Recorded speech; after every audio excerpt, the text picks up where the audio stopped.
Hey guys, wanted to show you what all my corals look like under the 3 different types of lighting that is out there and very popular in the hobby today: LED, T5, Metal Halide.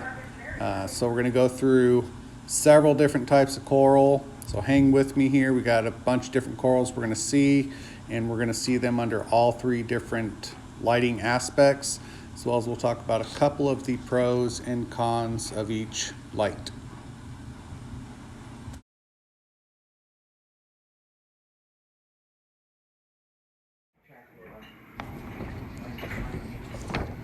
All right, so LED. A couple pros about LED. First and foremost to point out is coral appearance. If you have a fluorescent capable coral, it is gonna look amazing under blue LED. This light fixture just makes corals shine. They look gorgeous.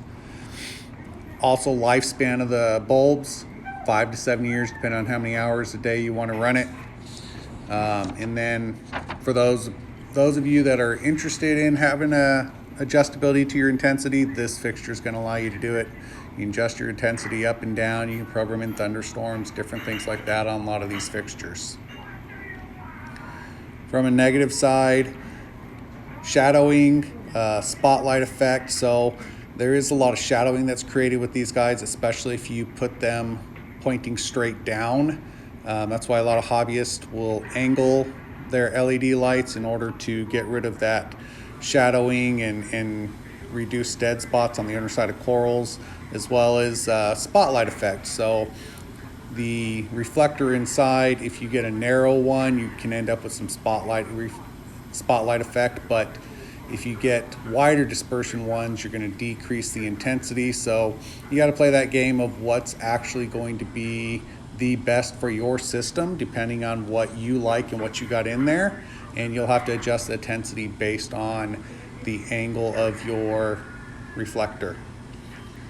Also, some of the things that we've seen is a little bit slower coral growth and a little bit thinner branch in some of the SPS associated with the LED light.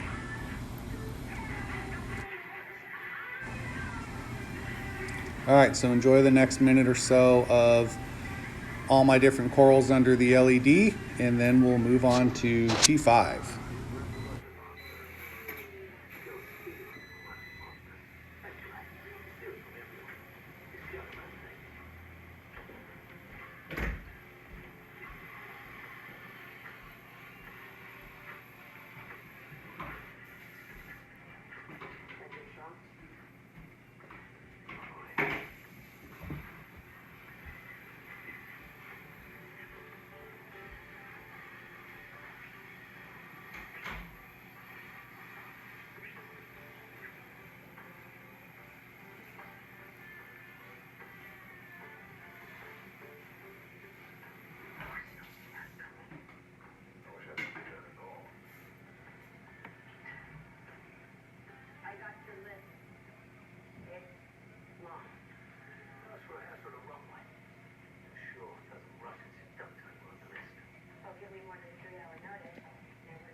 All right, so this is here, all the same corals under the T5 light. A couple pros to point out around T5. One, I think it has the widest range of spectrums that you can get in bulbs. If you want a blue tank, you can get a blue tank. If you want a white tank, you can get a white tank. You can pick a combination that lets you have almost anything you want. Personally, I believe they are the best at developing coral in colors, not necessarily displaying them, that would be the LED, but actually developing the color of the coral. And then they're also the most diverse lighting fixture of all. It's great for any coral, anything from softies to SPS to clams, anything you want to grow under it, you will be able to grow. Couple of the cons, cost of bulb change. Obviously you get a bunch of bulbs. Every 9 months or so you're going to change those out, and it's going to be an expense. It's not a one time and leave it for 5 years like the LED is. It also lacks customization of settings. Most of these are plug and play, although advancements today, we are seeing some customization to them, but for the most part it is plug and play. So enjoy the rest of this video to see how my tank looks under T5, and we'll be on to Metal Halide shortly.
All right, so looking at the metal halide fixture here, you can see just stark difference in that acantho right there.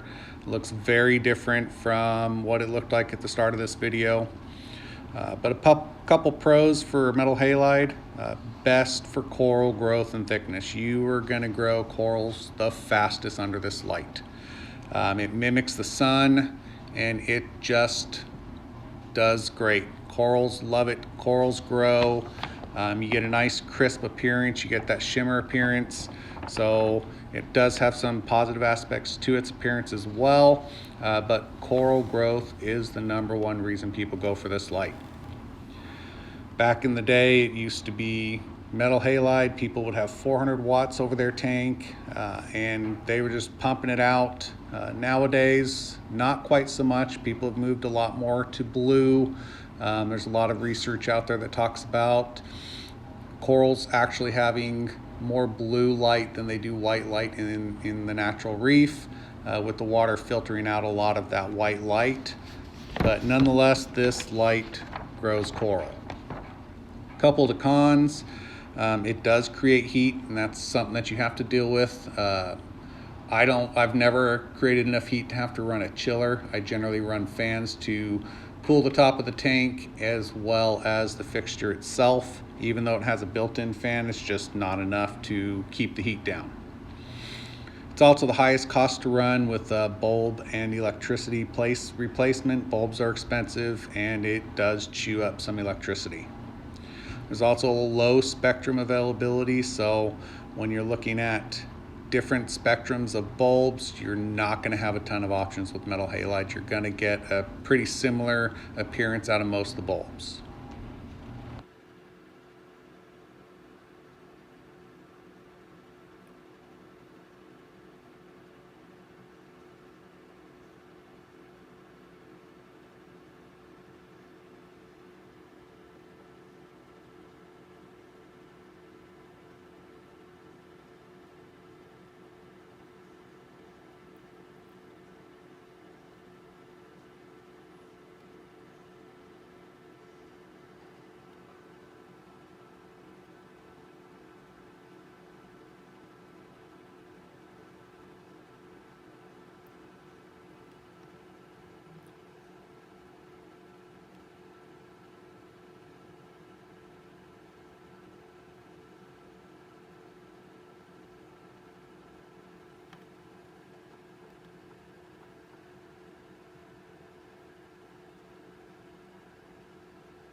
All right, so talk about the lighting on top of my tank.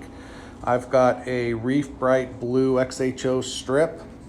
That's at about a 45-degree angle on my tank. Comes on at 9 a.m., goes off at 9 p.m. And then I've got 4 T5 bulbs, 2 ATI Actinic, 2 ATI Blue Plus. And then I've got a Metal Halide bulb, a 250 watt Phoenix Blue Hex Arc. My lights are about 9 inches off the top of the tank. I recommend anywhere from 7 to 15, depending on what your light setup looks like, to help disperse the light and help control some of the heat.